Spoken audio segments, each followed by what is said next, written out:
I am your host, Leah Dunlap, and you are listening to the Oracle on Purpose podcast, where we help intentional leaders clarify their purpose and next steps to create a work and life of significance.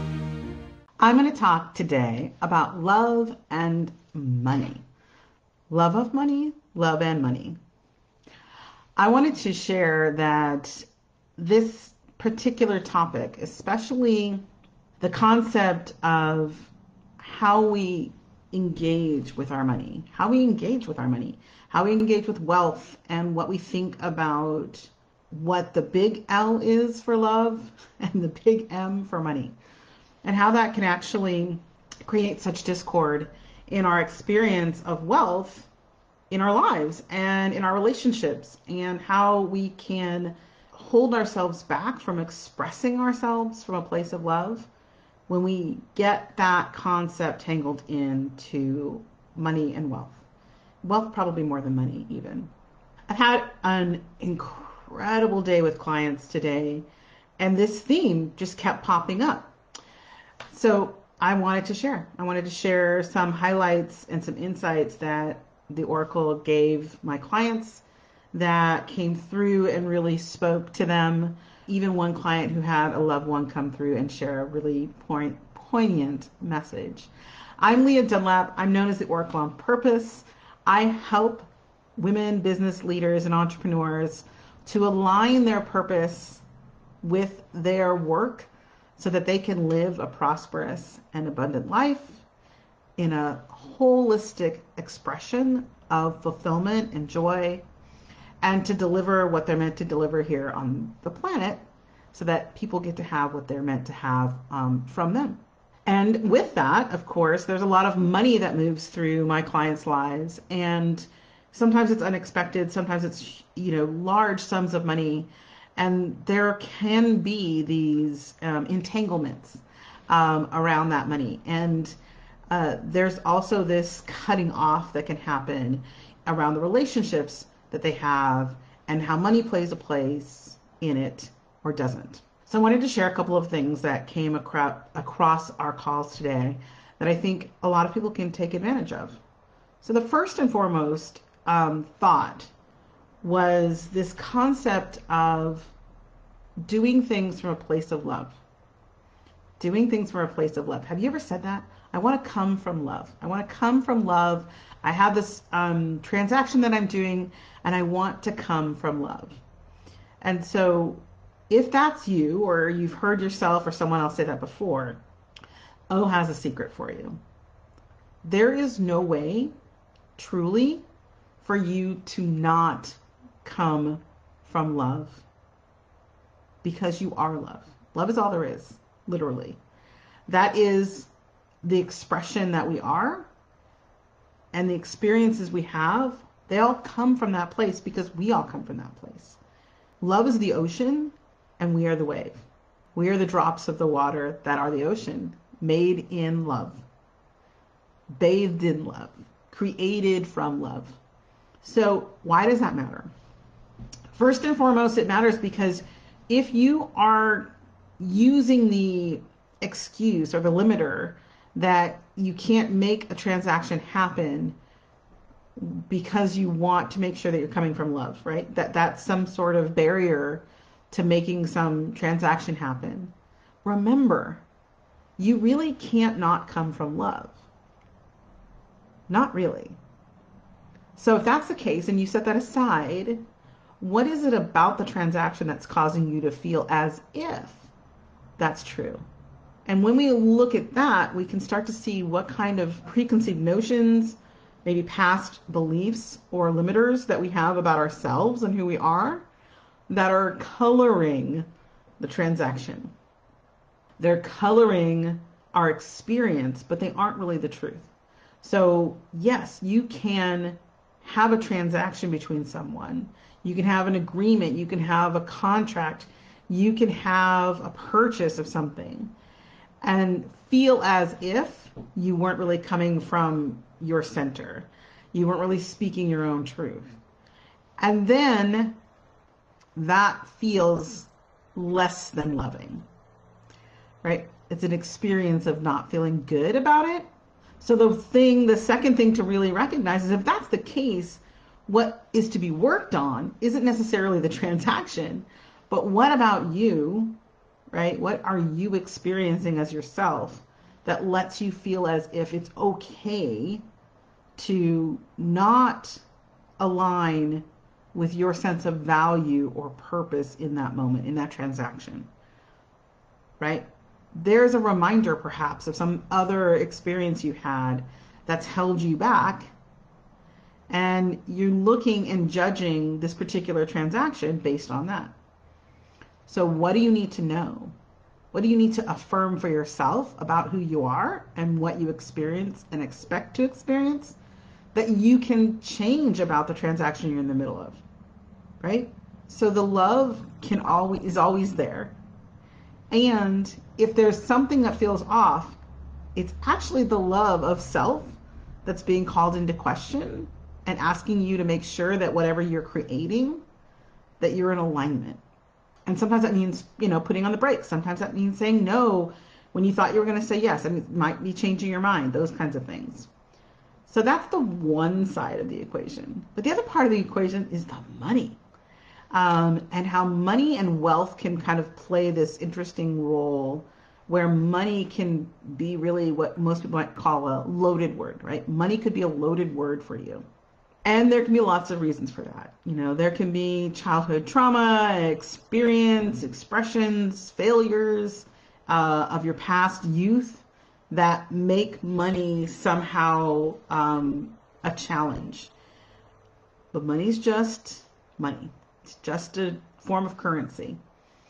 And so it's an exchange. And if you are using the exchange as an evaluator, right, a sign of worthiness, and either the lack of it or people that have more of it, somehow they go up and down that valuation scale, then yes, you're going to struggle with creating real fluidity with your money. And the funny thing is, wealth is all about fluidity. Wealth is money in action. And part of the action can be investing. Part of the action can be saving. Part of the action can be spending. And part of the action could be having a certain amount of debt that's used consciously to create bigger opportunities to invest and expand. All of these things allow for a wealthy perspective versus the focus of just dollars and cents, right? So money is the dollars and cents, perhaps, and wealth is the expression of abundance in your life in many different formats. And one of the challenges we were talking about today in the call that I think is important to share here is that the challenge really hits the rubber, right?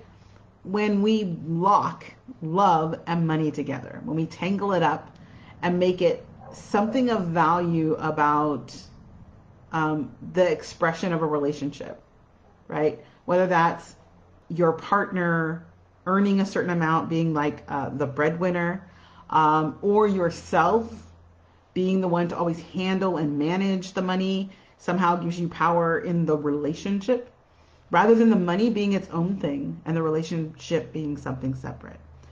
So this kind of conversation was really fun to talk about today, because I think that most often we end up playing old patterned thoughts about love and money and the entanglement of love and money together. And it was so amazing that at the end of the day, I had a client whose loved one, stopped in to our call, which happens sometimes. And so I was channeling messages from this loved one. And the funniest thing about it was this concept that if we could just get to a place where money was just normal, that's the word that kept coming through, was normal. It's just normal. It's just normal to have hundreds of thousands or millions of dollars in the bank. What would happen if your experience of moving money around your life was just normal? It's just normal to do.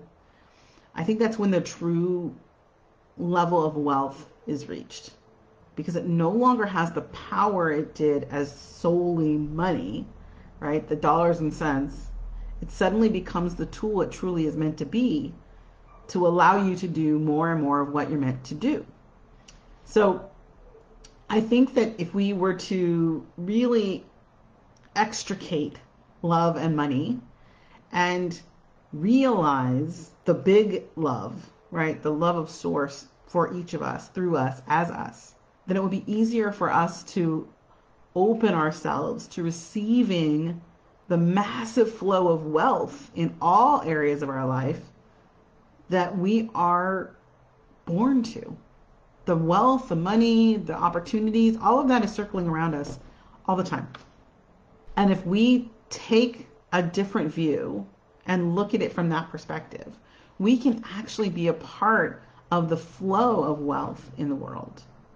And in doing that, we get to actually create more and more goodness in our own lives, in our clients' lives, in the people in our families' lives. We change something bigger than just our pocketbooks. So I wanted to share that with you today. I hope that's helpful. I am really excited that we are just a few months away now, I can't believe it, to creating an amazing opportunity and a container for women to explore not just their wealth, but the love of self, the love of who they are and what they have to offer the world at the Master Creators Alchemy Retreat in Scotland. And we do still have some time and some spaces left for women who are really interested in expanding into that container. And if that's you, I want to just take another moment here and remind you that that source that you might sense is in you and connected to you is there for a reason. That energy you have of wanting to express it, to build and grow and share these ideas and concepts and your skills and talents in a way that does support the universe, that's a good thing.